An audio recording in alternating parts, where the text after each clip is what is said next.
Ano 'tong Chopany, Hierophany at saka Christophany. So, ito yung mga Catholic or Christian vlogs natin after a while, no?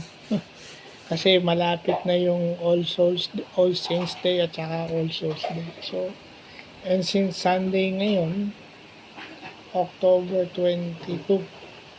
So, dapat pag Sunday, kung may pagkakataon tayo na magkaroon ng theology vlog o Christian theology o Catholic vlog, isingit natin dahil ito ay araw naman talaga na para sa mga Katoliko na kagaya ko, para sa simbahan. So, ano tong Theophany? So, yun yung appearance of a deity o yung pagpapakita ng isang pag sinabi kasing deity, God yun.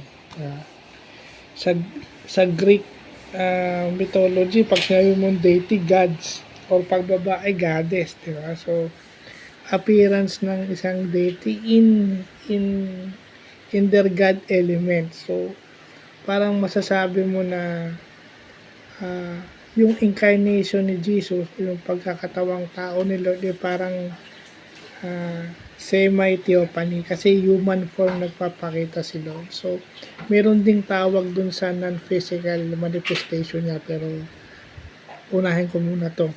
Yung Hierophany naman, okay, yun naman yung Chophany pero mas general. Ibig sabihin, manifestation of the sacred. Siyempre, sino ba yung sacred na being? Di ba si God lang? So, yun yung general term, yung Hierophany. And then yung sinasabi ko kanina, yung Christophany, yun naman yung mga appearances ni Lord. Yun yung kay Sister Faustina, yung sa Devotion to the Divine Mercy, that is Christophany.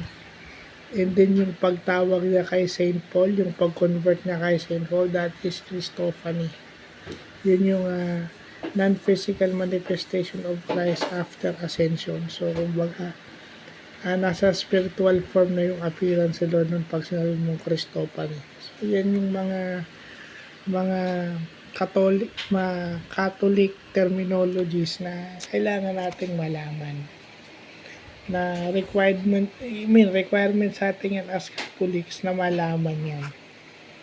Kasi pag nakarinig tayo ng ganyan sa mga pare, sa mga theologians, kasi minsan pagka nag-explain siya, yung theology lang ang hindi natin pinapakinggan o iniintindi ng maayos. Of all sciences, yung theology lang unless natin pinakikinggan. Dahil baka hindi natin maintindihan dahil hindi tayo nagbabasa tungkol dyan, unlike other sciences. So, yun yung masakit. So, yun lang po.